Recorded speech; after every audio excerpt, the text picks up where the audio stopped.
Hey guys, welcome back to channel. आज हम लोग पढ़ने वाले हैं प्लानिंग से। तो ये बीबीए फर्स्ट सेमेस्टर के यूनिट 2 चैप्टर्स है, ठीक है। इसमें हम लोग आज लोग क्या डिस्कस करने वाले हैं, प्लानिंग, कैरेक्टरिस्टिक्स ऑफ प्लानिंग और स्टेप्स हो गई, इंपॉर्टेंस हो गई इसकी। तो चलो वीडियो स्टार्ट करते हैं। और जो भी लोग चैनल पर नया आए हो, चैनल को सब्सक्राइब करो, लाइक करो, शेयर करो। तो चलो वीडियो स्टार्ट करते हैं आज, ठीक है। प्लानिंग क्या होती है, ठीक है। Planning is a fundamental function which involves deciding for hand, ठीक है, what is to do, what is to be done, when is to be done, और who is going to be done, how is to be done, ठीक है। इसका क्या मतलब होता है? प्लानिंग तो आप लोग सब लोग जानते होंगे, ठीक है। मैं एक शॉर्ट में बताता हूँ क्या होता है। Planning is a fundamental function है, ठीक है। वो पहले से ही डिसाइड करना पड़ता है कि आप लोग को क्या करना क्या है, ठीक है। आपको क्या करना है, कब करना है, किसे करना है और कैसे करना है। ये तो आप लोग सिंपल सा जानते हो। प्लानिंग कैसे करते हैं, पहले से तो नहीं पता रहता ना कैसे क्या करना है। कोई भी काम करने जाते हैं, जैसे हम लोग खाना बनाने जाते हैं, ठीक है। आप लोग सिंपल अगर खाना बनाने जाते होगे तो क्या पहले तो हम लोग प्लानिंग करते हैं, उसमें ये डलेगा, वो डलेगा, पानी डलेगा, मसाला डलेगा। तो ये सब क्या होता है, और कौन बनाएगा, ये सब कुछ होता है, ठीक है। तो ये सिंपल उस तरह ऑफिस ऑर्गेनाइजेशन में भी होता है, ठीक है। मैनेजमेंट फील्ड में भी यही होता है। Planning is nothing but thinking before the action take place. पहले से ही आपको पता है, सोचना पड़ता है उसके बारे में कि आपको कैसे उसको प्लान करना है। बिना प्लानिंग के कोई भी मैनेजमेंट या कोई भी कंपनी या कोई भी ऑर्गेनाइजेशन ऐसे ही नहीं खड़ी हो जाती है, ठीक है। बिना प्लानिंग किए हुए कोई भी काम को करोगे तो क्या होगा, वो एक तरह से मैनिपुलेट हो जाएगा, ठीक है। कहीं भी हेर फेर हो सकती है उसमें, ठीक है। तो ये सब क्या होता है, एक तरह से प्लानिंग होती है। आप इसको और भी एलेबोरेट करो, ठीक है। एग्जाम में ऐसे मत लिखना, एग्जाम में एक शॉर्ट पहले डिफिनेशन देना उसके बारे में, और फिर खुद से बनाना उसकी टॉपिक क्या होती है, अपने डेली लाइफ स्केड्यूल जो भी मैनेजमेंट से रिलेटेड है वो सब पे आंसर बना सकते हो, ठीक है। अब हम लोग आते हैं कैरेक्टरिस्टिक्स ऑफ प्लानिंग पे, ठीक है। पहला क्या है, मैनेजरियल फंक्शन, ठीक है। मैनेजरियल फंक्शन क्या होता है, देखो प्लानिंग अगर हम लोग करते हैं, ठीक है, तो सबसे पहले एक मैनेजरियल फंक्शन से एक स्टार्ट होती है, ठीक है। जैसे कि एक तरह का वो बेस की तरह काम करता है, कैसे ऑर्गेनाइज करना है, कैसे एग्जीक्यूट करना है, कैसे कंट्रोल करना है। बिना एक मैनेजरियल फंक्शन के, बिना एक मैनेजर दिमाग के कैसे वो प्लानिंग, तो कुछ हो नहीं पाएगा। क्या अगर सबको मैं हेड बना दूंगा प्लानिंग में, तो क्या सब लोग अपना डिसीजन ले लेंगे? तो ये तो एक तरह से सही नहीं होगा, ये तो एक मेसअप हो जाएगा, ठीक है। एक तरह से क्लोज हो जाएगा, ठीक है। तो इसलिए मैनेजर फंक्शन क्या है, इंपॉर्टेंट है। गोल ओरिएंटेड होना चाहिए। बिना गोल का हम लोग तो प्लानिंग नहीं करते हैं। हाँ भाई, आज उठे हैं, सुबह सुबह कुछ भी हो गया, तो ऐसे तो नहीं है ना। पहले तो गोल करना होगा ना कि आप लोग करना क्या है। एक आप लोग कंपनी बनानी है 1 साल के अंदर, तो आप लोग पहले प्लान करोगे कि इस हिसाब से ऐसे ऐसे, तो इस हिसाब से गोल ओरिएंटेड होगा। परवेसिव क्या होता है, ऑल लेवल पे आपको सोचना पड़ता है। मैं यहाँ पे ऑल लेवल लिख दिया हूँ। देखो परवेसिव क्या होता है, एक तरह का स्प्रेडिंग होता है कि आप लोग हर लेवल पे सोचो। अगर आप लोग बिजनेस ऐसे ऐसे आज खोले बिजनेस, 1 महीने बाद वो बिजनेस कहाँ पे होगी आपको तो अभी नहीं पता है, बट उस लेवल पे जाओगे तो उस बिजनेस को और कैसे इम्प्रूव करना है, ठीक है। उसको कैसे एग्जीक्यूट और कैसे कैसे लेवल पे उसको सोचना है कि मुझे अगर रिस्क लेना है और भी जगह, तो क्या आप लोग हर जगह सोचोगे, और लेवल पे सोचोगे। तो इसलिए परवेसिव भी इसका कैरेक्टरिस्टिक्स में आता है, ठीक है। कंटिन्यूअस प्रोसेस है। जैसे कि कोई अगर बिजनेस आज खोला, ठीक है, 1 महीने, जैसे कि आप लोग क्या होता है, जैसे कि मैं फोन से ही ले लूँ, ठीक है। एक तरह से रिचार्ज होता है, जैसे मोबाइल में क्या होता है, रिचार्ज होता है, ठीक है। 28 डेज का रहता है, ठीक है। 28 डेज का तो खत्म ही ना होगा, रहेगा तो नहीं। तो 28 डेज के बाद क्या होता है, फिर से एक नया प्लान आता है।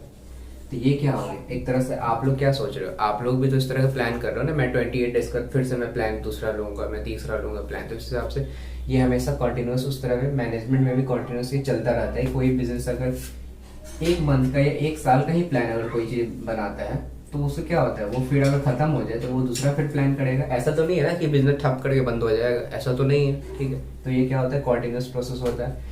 इंटेलेक्चुअल प्रोसेस क्या होता है कि आप लोग थिंक करो, इनोवेटिव लो, ठीक है, इंटेलिजेंटली, फिर इमेजिन कर सको। मतलब क्या, इंटेलेक्चुअल मतलब उसमें शार्पली काम करो, ठीक है। आप लोग उसको पहले सोचो, इमेजिन करो कि मैं आज अगर बिजनेस खोल रहा हूँ, ठीक है, मैं ओपन कर रहा हूँ, तो कल जाके वो कहाँ होगी, कैसे वो बिजनेस अगर मेरी लॉस में होगी तो मैं उसको कैसे फिर से उसको ग्रो करूंगा। मतलब ये सब बहुत सारे प्रॉफिट एंड लॉस आते रहते हैं बिजनेस में, ठीक है। इंटेलिजेंटली काम करो, इनोवेटिव रहो, अपने बिजनेस में नए नए आइडियाज लो, रिव्यूज लो, ठीक है। तो ये सब इंटेलेक्चुअल प्रोसेस में आता है। फ्यूचरिस्टिक क्या होता है? फ्यूचरिस्टिक दिमाग रखो। बिजनेस प्रेजेंट में तो सोच रहे हो तो अच्छी बात है, बट फ्यूचरिस्टिक तो सोचो कि मैं अगर आज एक अगर फ़ोन की भी मैं कंपनी खोल रहा हूँ, ठीक है, मैं अगर फ़ोन की भी कंपनी खोल लूँगा तो आगे जाके आज तो सेम प्रोसेसर तो आप लोग नहीं लॉन्च करोगे। जैसे कि आज अगर स्नैपड्रैगन चल रहा है, कोई भी मैं ले लूँ 635, ठीक है, आगे जाके तो आपको ये तो प्रोसेसर चेंज करना होगा, इसको डेवलप करना पड़ेगा। एक ही प्रोसेसर तो हमेशा तो नहीं रहेगा।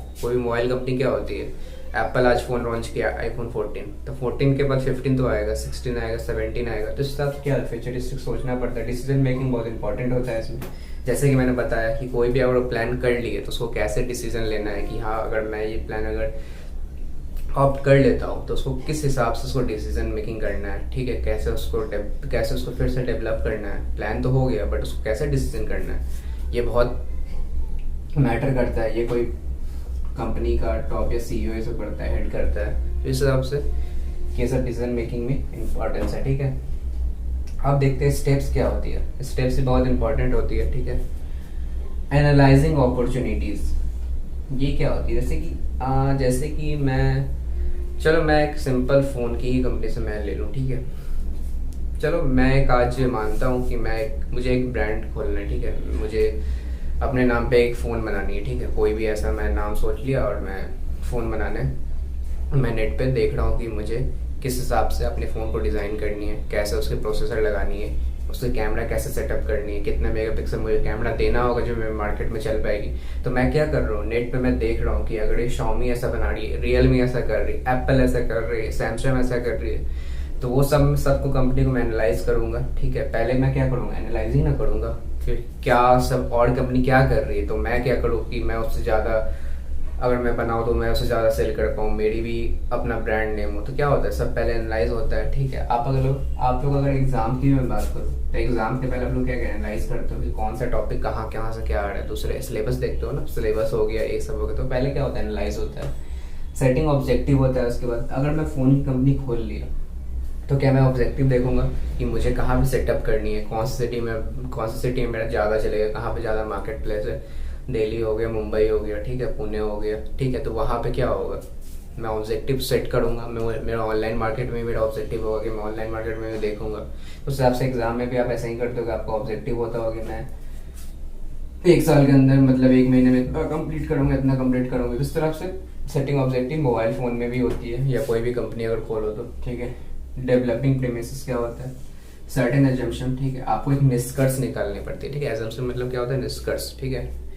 एजम्पशन वाला वर्ड सुने होगे, लॉजिकल रीजनिंग अगर वो बनाओगे, ठीक है, तो वहाँ पे एक चैप्टर आते हैं एजम्पशन करके, तो वहाँ पे सुनोगे। मतलब कि क्या होता है कि आप लोग एक क्या होगा, एक सिंपल एजम्पशन लाना होगा फ्यूचर के लिए कि मैं अगर ये चीज़ अपने कंपनी में लाऊं तो वो मेरे लिए फिट बैठेगा। ऐसा तो नहीं कुछ भी ले आओ तो कंपनी में सब चल ही जाएगा।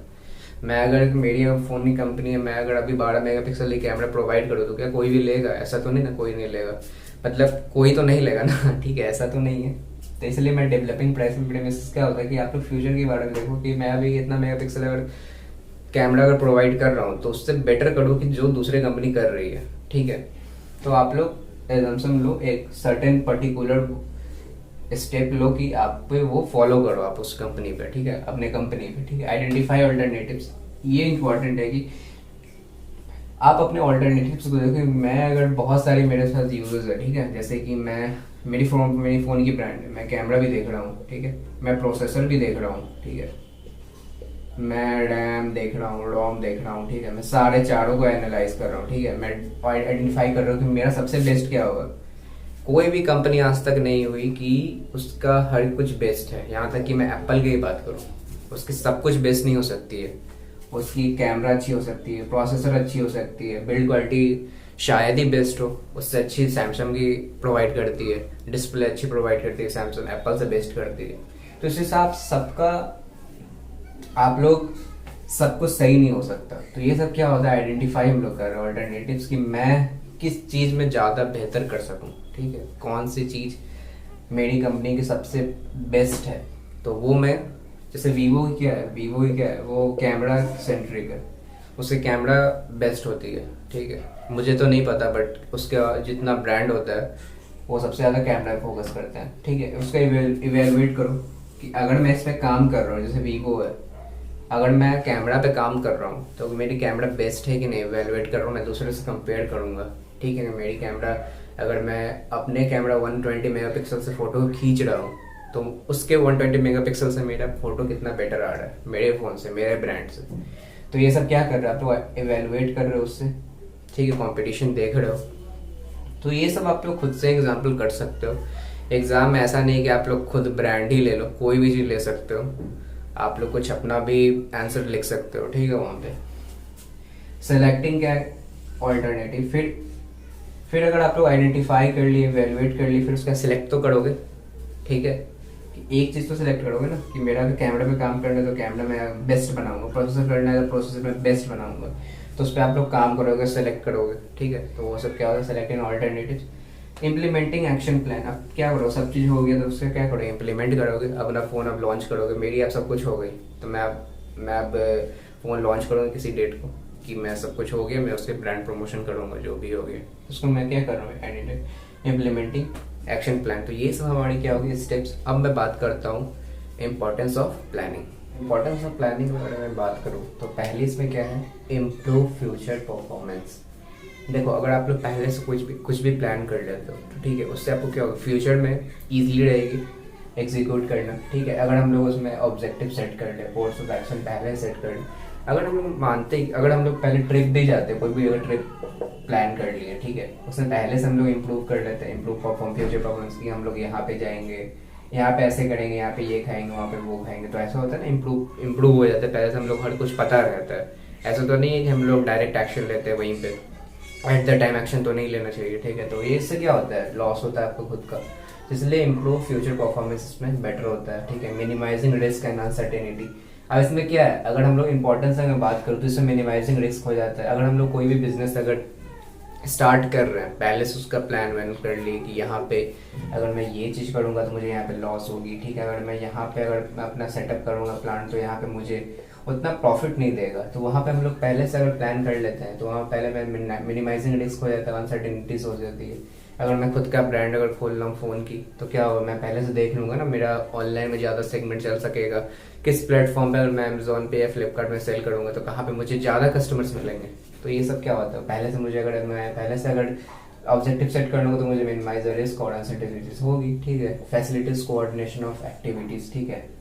यहाँ पे आप एलिमिनेट अनप्रोडक्टिव वर्क। अगर मैं फ़ोन ब्रांड बना रहा हूँ, ठीक है, अब मैं कोई चीज़ में अनप्रोडक्टिव कोई सा भी मैं अगर इंस्ट्रूमेंट में काम कर रहा हूँ, ठीक है, अगर मेरा काम है कि मैं अपना फ़ोन को कैमरा और प्रोसेसर में बेस्ट बनाना है, ठीक है, तो मैं रैम रोम पे उतना फोकस नहीं करूँगा, ठीक है। रैम रोम या अदर बिल्ड क्वालिटी में उतना फोकस नहीं करूँगा, ठीक है। जिस पे मेरा सबसे ज़्यादा फोकस होगा कैमरा और प्रोसेसर पे, मैं उस पर ज़्यादा सबसे ज़्यादा वर्क करूँगा, ठीक है। मुझे ये नहीं फ़र्क पड़ता है कि मेरा फ़ोन हाँ बस अच्छा दिखे, क्वालिटी दिखे, बट मैं उतना फोकस नहीं रहूँगा कि मुझे और भी चीज़ इंप्रूव करनी है। तो आपका जो भी कंपनी है, जो भी ऑब्जेक्टिव आप सेट करते हो, आप उस पर काम करो। ये नहीं कि अगर हम लोग कोई भी एग्जाम देते हैं कि अगर कोई टॉपिक अगर आ रहा है, ये टॉपिक अगर हम लोग एग्जाम में आ रहा है तो इस पर हम लोग फोकस करेंगे, ना कि हम लोग कोई चीज़ दूसरा को कुछ वर्क करेंगे उस दिन, ना कि हम लोग कुछ इंटरनेट यूज़ करेंगे उस दिन, मतलब कोई भी अदर वर्क नहीं करेंगे जो अनप्रोडक्टिव हो, ठीक है। एग्जाम के रिलेटेड ही हम लोग काम करेंगे, ठीक है। तो इससे क्या होता है, फैसिलिटेट्स कोऑर्डिनेशन ऑफ एक्टिविटी, एक तरह का डायरेक्शन आपको देती है। अगर पहले से आप लोग प्लान कर लोगे तो आपको डायरेक्शन देगी कहाँ पे आप लोग क्या करना है, ठीक है। क्या होता है पांचवा, हम लोग देखें तो फ्यूचर अपॉर्चुनिटीज एंड थ्रेट्स। आप लोगों को फ्यूचर अपॉर्चुनिटीज मिलेगी। अगर आप मैं अगर ब्रांड खोल रहा हूँ, मेरा ब्रांड अच्छा चल गया तो मुझे फ्यूचर अपॉर्चुनिटीज मिलेगी। मैं इंडिया में खोल रहा हूँ, आगे जाके मुझे क्या पता सिंगापुर या चाइना में भी मेरा ब्रांड हो, वहाँ भी मेरा अगर स्प्रेड हो, कंपनी ज़्यादा और बढ़े, सब लोग मुझे जाने, तो ये क्या होता है, फ्यूचर अपॉर्चुनिटीज होती है। और आपको थ्रेट से भी जाती है, ठीक है। आप अगर कॉम्पिटिटर हो, कोई कॉम्पिटिटर ऐसा तो नहीं होता है मार्केट में चले जाओगे आपको बहुत सारे आपको थ्रेट्स मिलेंगे, कोई जाएगी अभी कंपनी अच्छे से ना चले, बर्बाद हो जाए, तो वहाँ पे भी आप लोग को यहाँ बचाते हैं कि मुझे किस कंपनी से मुझे कैसे कहाँ पे क्या करना है जिससे मुझे मैं बच सकूँ। थ्रेट्स बहुत सारे होते हैं, ठीक है। स्टैंडर्ड फॉर कंट्रोलिंग, यहाँ पे क्या होता है, स्टैंडर्ड फॉर कंट्रोलिंग की मैं बात करूँ तो क्या होता है, कंपेयर एक्चुअल परफॉर्मेंस, ठीक है, to standard performance and efforts are correct. इसका मतलब ये होता है कि स्टैंडर्ड फॉर कंट्रोलिंग का मतलब कि आप जो स्टैंडर्ड सेट किए थे, ठीक है, कि मैं यहाँ पे मेरी कंपनी आज 1 साल बाद, जो मैं आज कंपनी खोल रहा हूँ फ़ोन की, मैं अगर कंपनी आज खोल रहा हूँ तो मुझे 1 साल बाद मैं सेट करता हूँ कि मेरी कंपनी 10 करोड़ का बिजनेस करेगी मार्केट में। तो मैं अगर 1 साल बाद मैं देखूंगा कि मेरी कंपनी इस जगह पे 10 करोड़ का प्रॉफिट कर रही है, तो मेरा एफर्ट काम किया, मेरा जो भी मैंने, ठीक है, मैं जो भी पैसा लगा इस कंपनी में, ठीक है, मैं जो भी यहाँ पे वर्क एफर्ट सब चीज़ डाला था वो मेरी compare actual performance to standard performance, मेरा ये दोनों करेक्ट हुआ। एफर्ट्स भी यहाँ पे मैंने डाला तो यहाँ पे 10 करोड़ मैंने कमाया, ठीक है, यहाँ पे अर्न किया, प्रॉफिट हुआ। तो ये मेरा स्टैंडर्ड फॉर कंट्रोलिंग, ये मेरा एकदम सही है। अगर वहां पे मैं 10 करोड़ नहीं, अगर मैं अर्न कर पाता 1 साल बाद, नहीं कर पाया, तो वो क्या होगा, मेरा एक्चुअल परफॉर्मेंस है वो मैच नहीं कर पाएगा मेरे स्टैंडर्ड परफॉर्मेंस। तो जब भी आप लोग कोई भी बिजनेस करो तो वहाँ पे एक सेट करो कि मैं 1 साल बाद अगर मैं 10 करोड़ में बिजनेस या कुछ भी रहे, एग्जाम में भी अगर आप लोग 1 साल बाद एग्जाम है या 1 महीने बाद एग्जाम है, तो आप लोग सेट करो कि मुझे 90 मार्क्स में 100 में से 90 या 95 मार्क्स लाने हैं तो लाने हैं, ठीक है। अगर आप लोग वहाँ पे नहीं लाते हो तो वहाँ पे आपका स्टैंडर्ड परफॉर्मेंस तो मैच नहीं करेगा टू दी एक्चुअल परफॉर्मेंस, तो ये तो आपको नहीं होगा, ठीक है। तो आप हमेशा ट्राई करो कि जो भी आप लोग सेट करो ऑब्जेक्टिव, उसको इम्प्लीमेंट करो, उस पर काम करो और उसको देखो कि मेरा एफर्ट, मैंने जो भी काम किया है, what ever I done in past, तो उसको मैं मैच करूँ, उसको मैं अचीव कर सकूँ। तो ये हमारा क्या था, इम्पोर्टेंस ऑफ प्लानिंग, जिसमें मैं 6 पॉइंट्स बताया, ठीक है। और भी मैं वीडियोस डालूंगा, सेमेस्टर 3 की मैं वीडियो डालूंगा, ठीक है। तो जो भी आप लोग को डाउट है इस वीडियो में, आप लोग शेयर करना कमेंट में, आप मुझे डीएम भी कर सकते हैं इंस्टाग्राम पे, टेलीग्राम के ग्रुप पे मैंने लिंक दिया हुआ है नीचे, उसमें 75 या 72 मेंबर्स हैं। तो और भी आप लोग ज्वाइन हो बीबीए एमबीए के। और मुझे स्टूडेंट काफ़ी डिमांड आई है कि अब मैं एमबीए की वीडियो बनाऊँ, कैसे आपको प्रिपेयर करनी है एमबीए के लिए, तो उस पर मैं वीडियोस डालते रहूँगा अपने चैनल पे। तो आज का वीडियो हमारा इस टॉपिक पे था। तो thank you for watching this video, bye bye.